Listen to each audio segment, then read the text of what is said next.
Hello Taurus, welcome to your weekly love reading. So thank you very much for being here. If you notice, it's a completely different setup. I love when I stutter. So my little hands were not happy with 12 signs and 4 decks and all the shuffling. The cards are kind of big. So we're trying this out. I'm loving the way the other readings have come out so far, and I hope you do too. So this is the Mythic Tarot. I'll pick, what do they call it, in a shamanic fashion, I guess. I'll just know where I'm supposed to pick. These are pre-shuffled, the Romance Angels, along with the Gilded Reverie, and the outcome cards are going to come from the Tarot of the Moon Garden. They're all been shuffled, and I'm just doing one, each sign individually, though, without reshuffling. So tell me what you think. Here we go. Taurus. Where's Taurus's cards?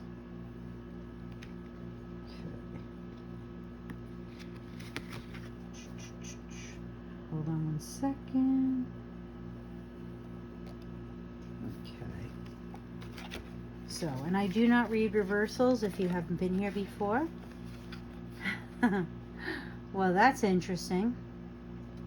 So the Six of Swords is you can't miss what the Six of Swords are. He's on the boat. There's 6 swords here, and here's all this very, very turbulent water. And here's some calm water. Now, traditionally, it's the same, going from very, turbulent water to calm water. The difference with this one is he's alone. Traditionally, there's a man who appears to be guiding a woman and a child. He's got them on the boat, and he's got the oar. He's standing, and he's guiding. Here, you're on your own. So it's you moving things into a better, calmer place. You have control over it, is what this is saying. With the Hangman is needing to look at things from a different position. The implication here is that he's done this to himself. No one, strung him up. And, traditionally the guy is hanging upside down and he's not on the ground.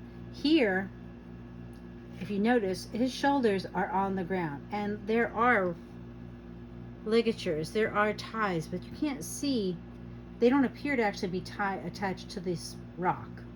And then there's this bird, and birds, usually I think it's a falcon, and the implication is if you turn things around, you see things more clearly. If you notice where the bird is, you can see the brighter light. So things are going to get better, but I believe the way this is showing is this is up to you. You have to look at things in a different way than you've been looking at them, and it'll give you better insight into how to make things better. So if you've been having troubles, Taurus, you need a different point of view. Let's keep going. We've got the Romance Angel for you. Romance Angel cards, what do they say? Release your ex. The time has come to clear your energy. So for some of you, Taurus, this is about letting go, and that would make sense because if you've been holding on to something that's over, it's time to look and say, is this the best thing to do for me? So let's see here.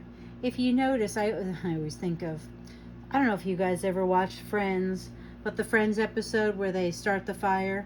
So, and if you see, looks like smoke from fire in the paper. When they release their ex and they start the fire in their apartment, and what is it, Phoebe meets the fireman? Maybe one of you is meeting a fireman, I don't know, or maybe one of you is. Let's see here. So, Gilded Reverie, Lenormand for Taurus. 31. Ooh, the sun. Let's see. I only read the italicized portion, but the sun is always good. I don't think there's ever a day. The sun always, usually prosperity, abundance. I am success, hear me roar. I control your ego and charisma. I boost your confidence and courage. I bring victory and glory, but be careful not to get too cocky or you will be burned by arrogance like Icarus. You know how Icarus flew up and got toasted by the sun? So, this to me says, you know, move on, but don't do it in a brash way. You know, sometimes when you release someone or you let it go, sometimes it's nice just to you know, say, well, it's done, it's over, move on, not ha ha, you know. Don't be a jerk about it. Let's see here. For your outcome cards. Okay, what you got? Five of Swords and the Ace of Cups. The Five of Swords was always the winning at all costs, because it's usually a man who has beaten two other men in a sword fight, and he has their swords. And he's standing there, and they're walking away. So the catch is be careful not to me, this would be, because it came with the Ace of Cups, it leads to true love. But at the same time, I would say be careful who you hurt along the way. So that's what this says to me, you know, and that probably goes along with that whole brashness, the warning with the Sun card about being like Icarus, you know, because we all know that in relationships, you know, it's not easy, and if something's not right, moving forward is not, it's just so difficult. Sometimes we become so entwined, you know. So if this resonates, please don't forget to like, share, and subscribe, and I wish you the best. Bye, Taurus.